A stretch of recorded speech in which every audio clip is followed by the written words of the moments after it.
year's report is the annual report for 2019, and its focus is on climate justice. And it is the end result of roughly a 9 to 12 month process that starts in the summer before, where we consult with MRG colleagues, with our board, but most particularly with community representatives, minorities and indigenous peoples around the world, where we ask what is the issue that they feel is most pressing today. And they said to us, yes, we need MRG to produce an annual report on the climate crisis and on climate justice.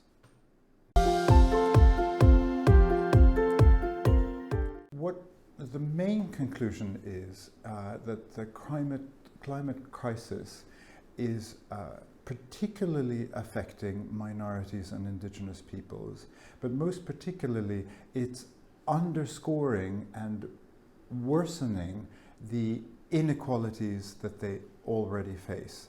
And so it's reinforcing the discrimination that minorities and indigenous peoples are encountering in their everyday lives. What we did was we tried to take it step by step. So one particular issue with regard to climate change are extreme weather events. Although climate scientists hesitate to say that a particular tropical storm or a hurricane was caused by climate change, I think there's a consensus now that the frequency and the intensity of extreme weather events is definitely linked to climate change. And we see, for instance, communities like the Dalits in South Asia, or in the case of Hurricane Katrina hitting New Orleans in 2005, African Americans and Hispanic residents, that minorities often live in the areas that are most prone to harm by these extreme weather events. They may be living in floodplains or in informal settlements that are less well prepared to withstand the impact of a storm.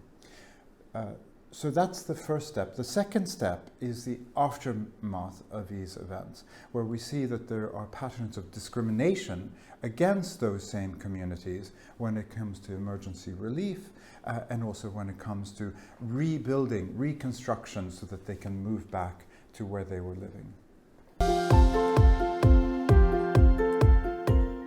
I've worked on this issue for a number of years now. I myself was startled to see that that a very respected organization, IDMC, the Internal Displacement Monitoring Center, concluded that last year alone, in 2018, over 16 million people were displaced on account of extreme weather events. And those were due to, for instance, tropical storms, but also flooding. The majority were that, but there were, in addition, people who were displaced by wildfires and other climate-related events. So in other words, the scale of people being forced to be on the move is already happening. Somehow, I think the climate change debate sees this as something in the future, but it is part of our present day. In addition, we know that particular movements are related to climate change. So, for instance, in Central America right now, there is a movement from countries like El Salvador, Guatemala, Honduras, towards the American border. Donald Trump, of course, is not a fan of this, and is doing his utmost to shut these people out.